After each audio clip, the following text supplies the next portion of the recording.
जिल्हाधिकारी सोलापूर। आता 7 मेला सकाळी 7 वाजेपासून संध्याकाळी 6 वाजेपर्यंत आमच्याकडे मतदान सुरू होतं। आता सर्व मतदान केंद्रावर 2-3 मतदान केंद्र सोडून बाकी सर्व मतदान केंद्रावर वोटिंग संपलं आहे। रांगमध्ये 2-3 केंद्रावर फक्त रांगमध्ये लोक आहेत। आता सर्वात पहिले मी विधानसभा मतदारसंघ आहे आणि लोकसभा मतदारसंघ आहे जे वोटिंग पर्सेंटेज आहे त्याबद्दल आपल्याला माहिती देतो। पहिले मी 42 सोलापूर लोकसभा मतदारसंघाची माहिती देतो। 42 सोलापूर मध्ये 57.46% वोटिंग झालेलं आहे।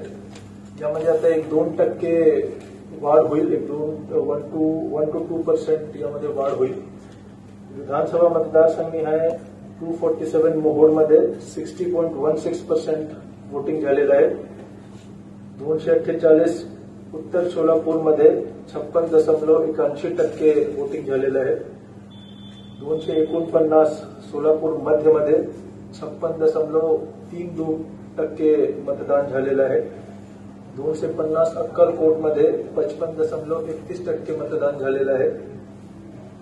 251 दक्षिण सोलापूरमध्ये 58.21% मतदान झालेलं आहे।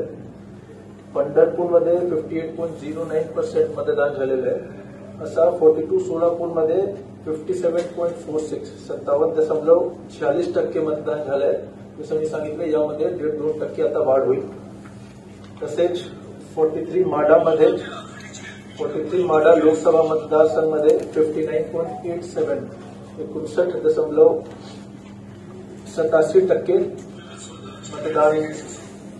मतदान झालेलं आहे। 244 करमाडामध्ये 55% मतदान झालेलं आहे। 245 माढामध्ये 61.13% मतदान झालेलं आहे। 253 सांगोलामध्ये 59.95% मतदान झालेलं आहे। 254 मार्शेसमध्ये 60.28% मतदान झालेलं आहे। 255 फलटणमध्ये 64.23% मतदान झालेलं आहे। 258 मानमध्ये 58.42% मतदान झालेलं आहे। असे 43 माढामध्ये 59.87% मतदान झालेलं आहे। प्रत्येक जगा मतदानाची जी प्रक्रिया होती ती शांततेने आम्ही पाडू शकलो। एक इन्सिडेंट झालेला होता सांगोला विधानसभा मतदारसंघमध्ये बूथ क्रमांक 86 मध्ये एक मतदारांनी ईव्हीएम मशीनला पेटवण्याचा प्रयत्न केला होता। जी आम्हाला प्राथमिक माहिती भेटली आहे त्याप्रमाणे ते रॉकेट किंवा पेट्रोलचा यामध्ये वापर केला होता आणि यामध्ये जे व्ह्यू आहे तो डॅमेज नाही झाला पण तो कटसर झाला होता।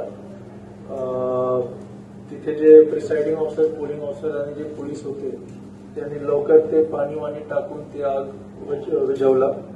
तरी सुद्धा व्हीयू जो होता ते कटसर झाला होता पण डॅमेज नाही झाला होता। जे कंट्रोल युनिट आहे आणि जे व्हीव्हीपॅट युनिट आहे त्याच्यावर काहीच परिणाम नाही झाला होता, ते इंटॅक्ट होते आणि त्यामुळे म्हणून जे रिझल्ट आहे जे मतदान असते, जे वोट्स असते ते सीयू मध्ये स्टोर्ड असते, कंट्रोल युनिट मध्ये स्टोर्ड असते। त्यामुळे हा घटना घडल्यापर्यंत जवळपास 403 लोकांनी मतदान केले होते। त्यांचे जे 403 मत आहेत ते सीयू मध्ये आणि व्हीव्हीपॅटचे ड्रॉपबॉक्स मध्ये जे स्लिप असते ते इंटॅक्ट असल्यामुळे त्यावर काहीच परिणाम झाला नाही। जे 403 लोकांनी मतदान अगोदर केला होता, आदेश केला होता, त्यांचे मत व्यवस्थित आहे, ते सेफ आहे।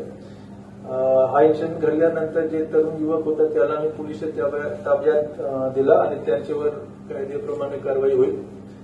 आम्ही पटकन जे प्रिसाइडिंग ऑफिसर आहे, सेक्टर ऑफिसर पण तिथे पोहोचले, डीएसपी पण पोहोचले आणि तिथे ईव्हीएम मशीन आम्ही पूर्णपणे चेंज केला। कंट्रोल युनिट आणि व्हीव्हीपॅट इंटॅक्ट होता, व्ह्यू फक्त कटसर झाला होता, तो पण इंटॅक्ट होता। तरी सुद्धा कोणाला संशय नाही झाला पाहिजे त्यामुळे आम्ही एक नवीन ईव्हीएम सेट पुन्हा आणला आणि त्यावर मॉक पोल घेऊन पुन्हा मतदानाची प्रक्रिया सुरू झाली आणि तिथे पण आता शांताने ते पूर्ण प्रक्रिया संपली आहे आणि वोटिंग झालेलं आहे. आता सीलिंग सुरू होणार. प्रत्येक जे विधानसभा मतदारसंघ आहे तिथे जे रिसिव्हिंग सेंटर आहे तिथे पोलिंग पार्टी येत आहेत मशीनच्या सोबत. तिथे आम्ही रिसीव्ह करू आणि त्यानंतर रात्रभर तो विधानसभा मतदारसंघामध्ये जे स्ट्रॉंग रूम आहे तिथपासून आमचा जे स्ट्रॉंग रूम आहे अंबाडी गोडाऊन तिथपर्यंत एक विधानसभा निहाय ते गाडी येईल, कंटेनर येईल पोलीस प्रोटेक्शनच्या सोबत आणि त्यानंतर आम्ही स्ट्रॉंग रूम आमच्या स्ट्रॉंग रूम मध्ये ते सीलिंग करणार. उद्या 11 वाजता जे माननीय ऑब्झर्वर्स आहेत 42 सोलापूर आणि 43 माढाचे त्यांची उपस्थिती आणि कॅन्डिडेट्सचे उमेदवारांच्या उपस्थितीमध्ये पेपर्सची स्क्रुटिनी होईल 11 वाजता आणि त्यानंतर आम्ही पुन्हा जे अंबाडी गोडाऊन आहे ते सील करू.